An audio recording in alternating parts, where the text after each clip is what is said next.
Malda medical college ও হাসপাতাল চত্বরে পরিশ্রুত পানীয় জল ও সুলভ শৌচালয় ঘুরে দেখলেন ইংরেজবাজার পৌরসভার চেয়ারম্যান কৃষ্ণেন্দু নারায়ণ চৌধুরী।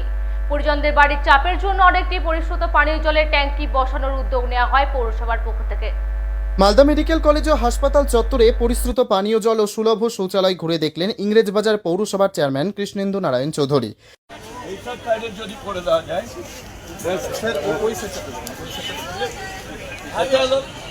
ওর সঙ্গে ড্রেনটা রাখতে হবে।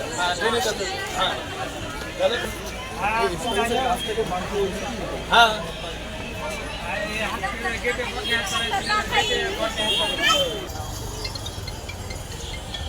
রোগী এবং পরিজনদের বাড়তি চাপের জন্য আরও একটি পরিশ্রুত পানীয় জলের ট্যাঙ্কি বসানোর উদ্যোগ নেওয়া হয় পৌরসভার পক্ষ থেকে। পুরনো পানীয় জলাধার এবং সুলভ শৌচালয় সংস্কারের উদ্যোগ নেওয়া হয় পৌরসভার পক্ষ থেকে। বুধবার দুপুর 12টা নাগাদ পৌর আধিকারিকদের নিয়ে হাসপাতাল চত্বর পরিদর্শন করেন চেয়ারম্যান কৃষ্ণেন্দু বাবু।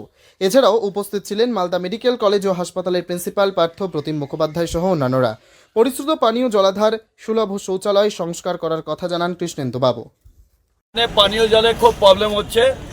এটা দেখা যায় এখানে একটা ওয়াটার টাওয়ার বসবে, যেখানে টাওয়ার থেকে লোকে জল পাবে যারা বিভিন্ন জায়গা থেকে আসেন। ওই জন্য আমরা একটা ম্যারাথন মিটিং করলাম আমাদের এমএসবিপি এবং আমাদের প্রিন্সিপাল এবং আদার্স আধিকারিকদের, আমাদের মিউনিসিপ্যাল আধিকারিকরা ছিলেন। তারপরে কনজারভেন্সির কাজটা কীভাবে হবে, কারণ সামনে ডেঙ্গু হচ্ছে, ডেঙ্গুটাকে কিভাবে প্রিভেন্ট করা যায় এগুলো আমরা দেখছি।